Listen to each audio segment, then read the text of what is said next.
निवडणूक झाली 5 वर्षापूर्वी, तेव्हा ते विचारायला लागले की 70 वर्षात तुम्ही काय केलं, आणि सांगायला लागले की 70 वर्षात काँग्रेस पक्षाने काहीच केलेलं नाही. काँग्रेस पक्षाने लोकाला जागृत करून देशाला स्वातंत्र्य मिळवून दिलं, त्याबद्दल ते काही बोलले नाहीत. त्यानंतर आमच्या देशामध्ये 600 राजे होते आणि हे 600 राजे एका सूत्राखाली केव्हाही आले नव्हते. चंद्रगुप्त मौर्याच्या काळात आले नव्हते, अशोकांच्या काळात आले नव्हते, समुद्रगुप्तांच्या काळामध्ये आले नव्हते, अकबर बादशहांच्या काळामध्ये आले नव्हते, इंग्रजाच्या काळामध्ये आले नव्हते.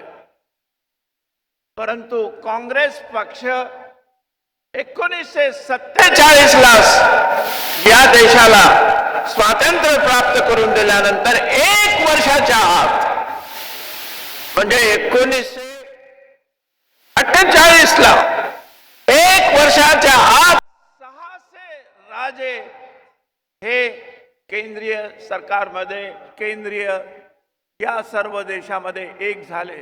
हे गोष्ट त्यांनी विचारली. ते विचारतात की तुम्ही लोकांच्या गरिबी हटवण्याकरता काय केलं. काँग्रेस पक्षाने म्हटलं होतं की आम्हाला राजेशाही नको, आम्हाला लोकशाही हवी आहे. आणि काँग्रेस पक्षाने हे म्हटलं होतं की आम्ही जमीन करणाऱ्याला जमीन देऊ, आणि जमीनदारी नष्ट करून जमीनदारी नष्ट केली. ते विचारतायत की तुम्ही गरिबी हटवता म्हणला, तुम्ही काय केलं. आम्ही त्यांना विचारतो की रस्त्यावर ते चालणाऱ्या एखाद्या माणसाच्या अंगावर तरी तुम्हाला फाटका कपडा दिसतो का. आम्ही त्यांना विचारतो की ज्यावेळेस आमच्या देशाची लोकसंख्या 30 कोटीची होती, त्यावेळेस आम्ही बाहेरून अन्न देऊन लोकांना देत होतो, आणि आता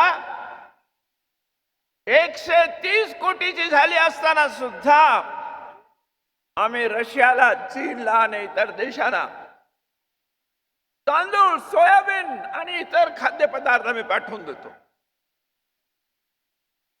हा विजेच्या संबंधी बोललं जातं. आम्ही 18,000 गावामध्ये वीज आणून दिली म्हणून सांगतात. आमच्या देशामध्ये 6.5 लाख गाव आहेत आणि ते 18,000 गावामध्ये वीज आणून दिल्याची भाषा करतात. 6.25 लाख गावामध्ये वीज तर पूर्वीच्या सरकारनेच आणून दिलेली होती, आणि ही वीज फक्त 18,000 गावाने आणून दिलेली नव्हती. वीज तयार केली, लाखो महिलांचे तार लावले, खेडेगावामध्ये वीज दिली, शेतावरती वीज दिली. हे विसरून जातात. थोडक्यात बोलायचं म्हणून अनेक गोष्टी सांगता येण्यासारख्या आहेत, पण न सांगता मी एवढं म्हणेन की ॲटॉमिक एनर्जी, परमाणुपासून एनर्जी तयार करून देण्याची भाषा केली. आणि त्यानंतर शेतकऱ्यांच्या जीवनामध्ये चांगले दिवस यावं म्हणून पंडित जवाहरलालजींनी आमच्या देशामध्ये मोठे मोठे पाण्याचे तळे बांधले, आणि आमच्या शेतकऱ्याला शेती करण्याकरता नवीन प्रकारचं बी, नवीन प्रकारचा खत आणि नवीन प्रकारचं औषध दिलं. आणि या देशाला जगातल्या काही देशाच्या संख्येमध्येच सामील होण्याची एक प्रकारची शक्ती त्यांनी दिली. चंद्रावर ते यान सोडलेले आहेत, शुक्रावर ते यान सोडलेले आहेत, या देशामध्ये 6 लढाया झालेल्या आहेत. एक चायनाची लढाई, ती लढाई म्हणता येत नाही, आले आणि गेले, पण 5 लढाया आम्ही जिंकलेल्या आहेत. हे सर्व असताना सुद्धा ते आम्हाला विचारतात की तुम्ही काय केलं म्हणून. खरं म्हणजे 4 वर्ष 5 वर्ष राज्य केल्यानंतर त्याने काय केलं हे सांगितलं पाहिजे. ते न सांगताना व्यक्तिगत टीका करण्यावर तेच जास्त ते जोर देतात. काँग्रेस पक्ष निवडून आला तर शेतकऱ्याचे प्रश्न निश्चितपणे सोडवेल. शेतकऱ्याच्या मालाला त्यांनी केलेल्या खर्चापेक्षा 50% जास्त उत्पादन मिळेल हे करेल. फक्त तो शेतकऱ्यालाच मदत करेल असं नाही, तो शेतमजुरालाही मदत करेल. योग्य प्रकारचा मुआवजा मिळण्याकरता शेतकऱ्यालाही करेल. जो व्यापार करतो, छोटा व्यापारी मोठा व्यापारी, त्यांनाही न्याय फायदा मिळण्याची त्यांना आम्ही प्रयत्न करू. आणि त्याच प्रकारे आम्ही या देशाची उन्नती करू.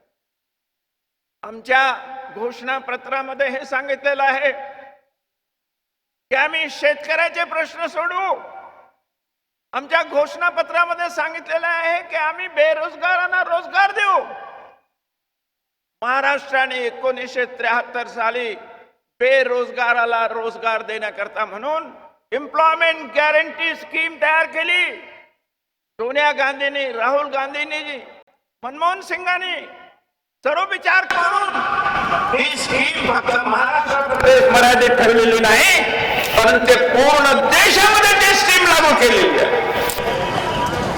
आणखी एक जे गोष्ट आहे ते सांगण्यासारखी आहे असं मला वाटतं की जी गोष्ट आहे